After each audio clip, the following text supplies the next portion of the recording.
So obviously a lot of what you do then, obviously in the photography, you do lifestyle and you do brand.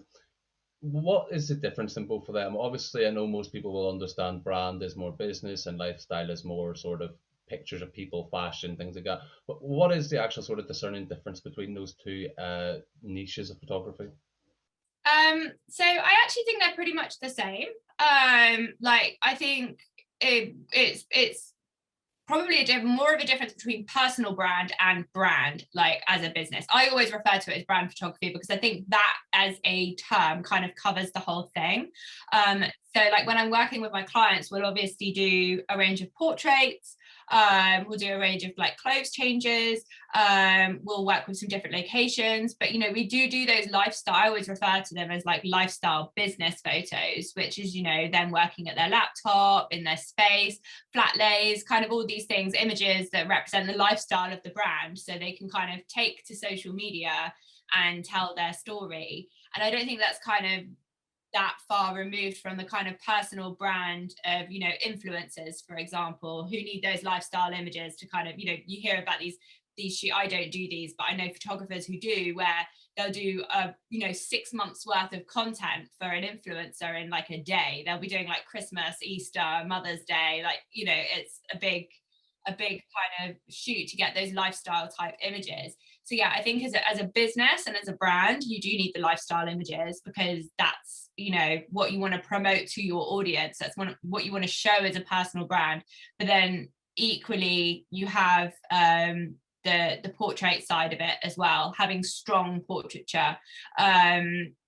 I think, I don't work with corporate companies, so I never refer to myself as commercial either. I don't work on kind of big businesses. I do work specifically with small businesses, and their primary need is content for Instagram, content for their blogs, content for their websites, YouTube image, cover images for videos, and yeah, exactly, and Facebook cover images and profile pictures, and the content to support their messaging as well. Of course, you can never deliver everything that a small business could possibly ever need in one shoot, so it's often long-term relationships as well, particularly for seasonal content.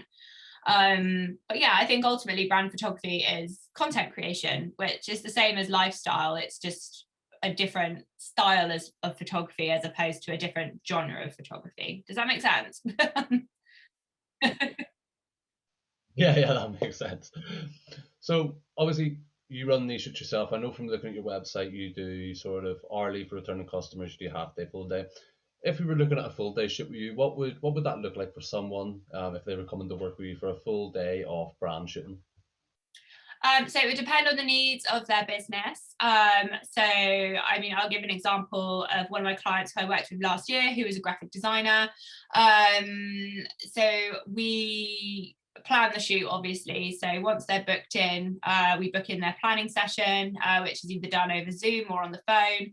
I usually get them to do a Pinterest board before that call and just to email it over to me, just so, not because I want to copy the board, but just so I have some visual representation of what their expectations are. And that's kind of the foundation for the plan. And then from there, we'll start to kind of build the shoot.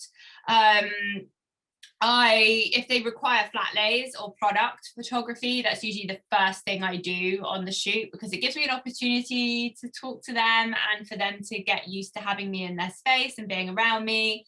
If they're having hair and makeup as well, not all of my clients do have hair and makeup. A lot do choose to do their own.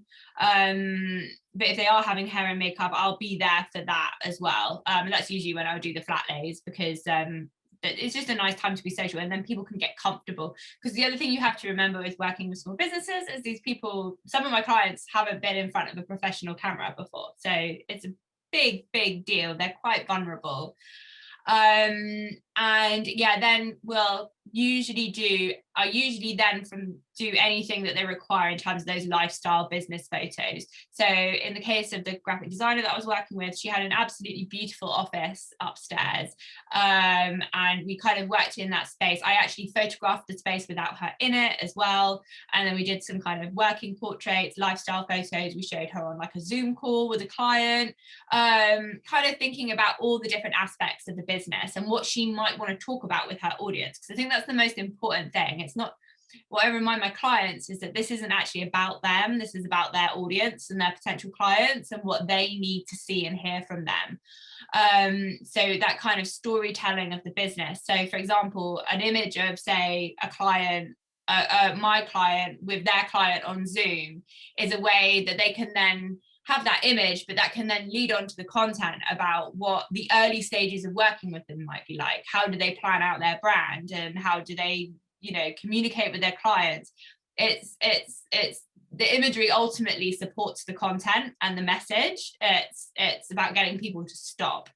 So yeah, we did those kind of lifestyle photos. We also did some clothes changes, because I'm also very conscious that when people wear too much of the same clothes, it then starts to feel like they are sharing the same image over and over and over again, which, you know, you don't want. It's going to become quite boring.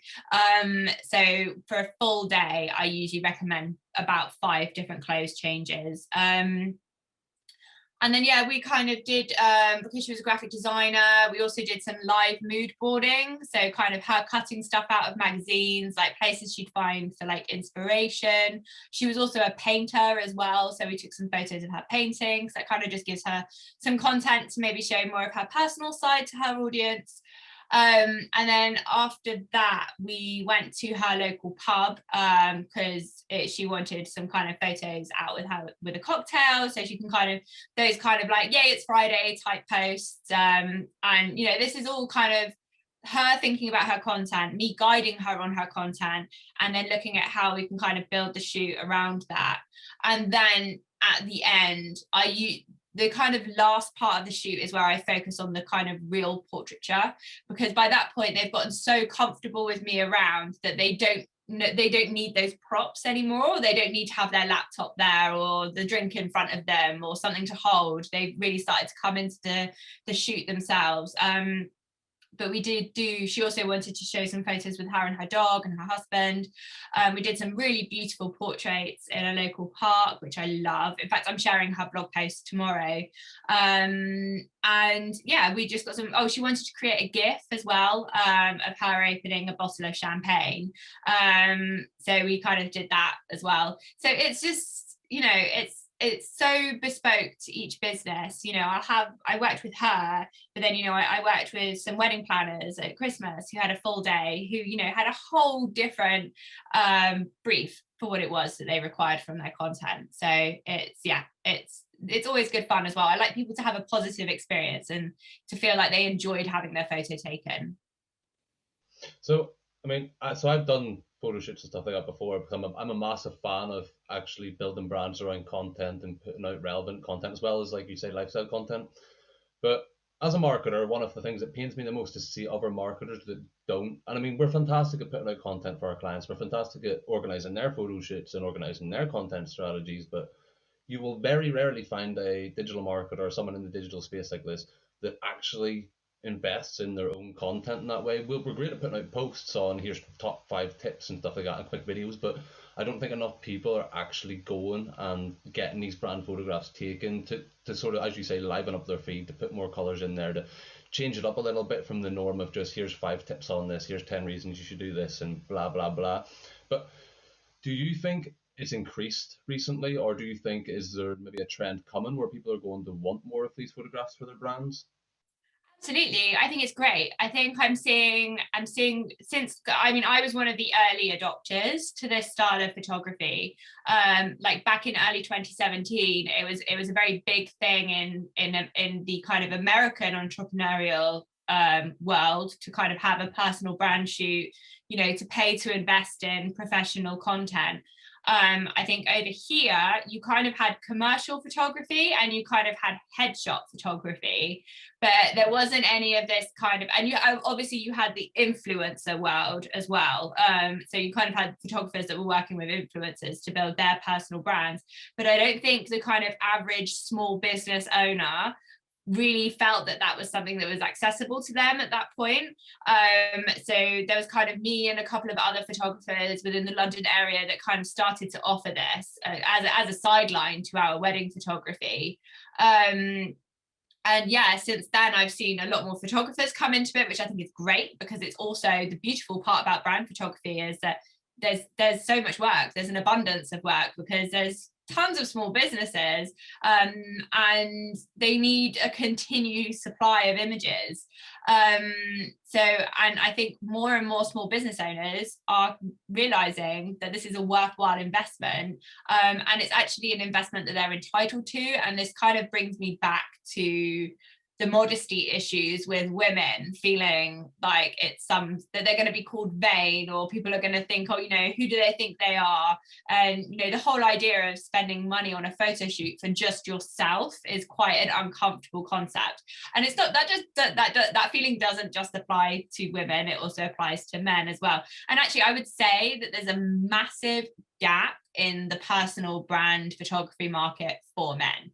I think, I do work with men who have small businesses, but I don't know anyone who's kind of specifically owning that side of the market. And I do think there's potentially a space where men are maybe feeling left out on that as well, because it is, or within, maybe I'm in an echo chamber. I hope I'm not in an echo chamber. I try not to be, but my world and what I see is very much women kind of owning that space, which is great. I think that's really important. But yeah, I think it's definitely becoming more and more of an important must-have for small business. And I think it is a must-have. There's nothing worse than going on someone's website, going to their About Me page, and it's an iPhone selfie. Like, that makes me feel like that person isn't invested in themselves, or their business. And I myself, I'm guilty of doing photo swaps with other photographers. So that's how I get a lot of my imagery of me, because I make a point of at least posting a photo of myself once a week. This week I've actually posted more of myself because obviously of International Women's Day. And that kind of applied more into the content that I wanted to talk about. But yeah, I think I've got my first proper brand photo shoot booked for April. So yeah, while I do have professional photos because I've been doing those shoot swaps, I've booked a photographer and I've booked a venue and I've got a very specific plan in place. It's only taken 3.5 years, but I think, yeah, when you have, like, I do a lot of self-portraiture as well, so I've always felt like I've had enough of my own content to promote myself, but it's now gone into the stage where I'm short on things that I need, and so I need to get that content sorted. So yeah, I think it's really important. I think more and more people are saying that, which I think is absolutely fantastic.